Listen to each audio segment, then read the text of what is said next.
sa channel natin. So ngayon naman, ang gagawin natin, mag-reset tayo ng Epson L3110. So bakit tayo nagre-reset? Kasi once na maabot na ng printer natin yung certain range or certain number of pages, hindi na siya magtutuloy. Magkakaroon siya ng blinking indicator dito sa mismong printer natin. So ngayon, itong printer na to, hindi pa siya nakakaranas ng ganong situation. Pero tingin ko malapit na siyang umabot dun sa maximum counter. So kailangan na natin siyang i-reset. Alright. So ang gagawin natin, open lang natin tong na-download nating resetter. So from printerguider.com.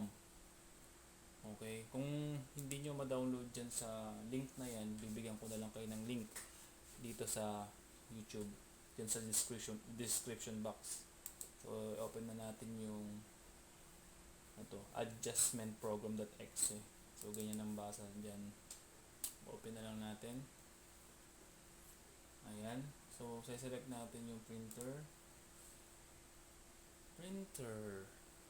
Pwedeng auto selection ng port or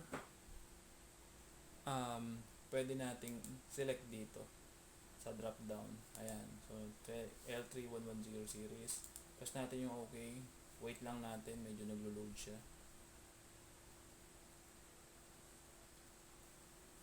Ayan, so na-select na siya. Ang gagawin natin, particular adjustment mode.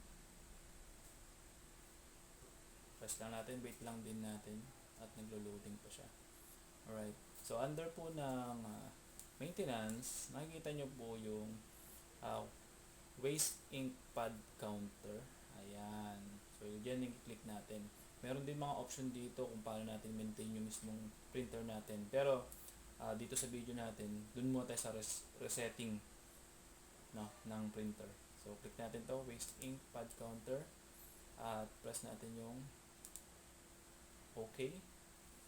At as of now, wala pa nakalagay, no? Pero ang gagawin natin, dito sa instruction nakalagay, click or check button to check current protection counters value. So ang gagawin natin, click lang natin itong mga checkbox and press natin yung check para malaman natin kung ilan na ba yung print ng printer natin. So reading na. Ayan. So maximum pala nitong Epson 3110 according to this program ay 6,346 yung matiprint niya.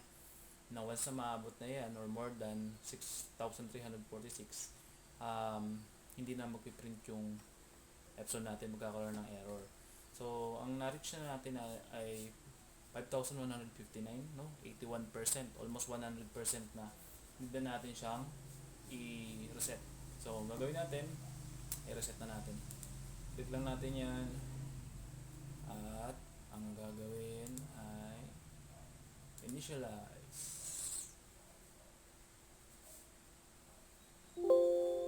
Wait lang natin. When the OK button is clicked, counter will be initiated. So, press down natin yung OK para mag-initiate na yung resetting. Okay? So, please turn off the printer. So, gagawin natin guys, off na natin yung printer. Ito yung printer. Off lang natin. Saglit. Ayan. Then, press natin yung OK. Ayan. The waste ink pad counter has been initialized properly. Turn on the printer and click or check the button to check the waste pad ink pad counter value. O, gagawin natin, turn on na natin ulit yung printer. Tapos balik tayo. Oops, sorry. Ayan. Press natin yung OK. And try natin i-check kung ilan na yung na-print. So, sa tingin ko dahil na-reset natin, back to 0 yung counter natin. Check lang natin, wait lang natin ng ilang second. Ayan, so yun. Successful yung pag-reset natin ng Epson L3110. I hope na may natutunan kayo dito sa video natin. And yun, dun sa mga hindi pa subscriber ng channel natin, please like and subscribe. And yun, share nyo na lang.